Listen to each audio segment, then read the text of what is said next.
الرحمن الرحیم۔ صحیح بخاری حدیث نمبر 652۔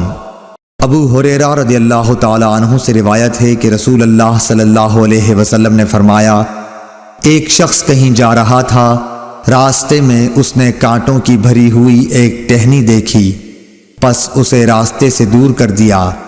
اللہ تعالی صرف اسی بات پر راضی ہو گیا اور اس کی بخشش کر دی۔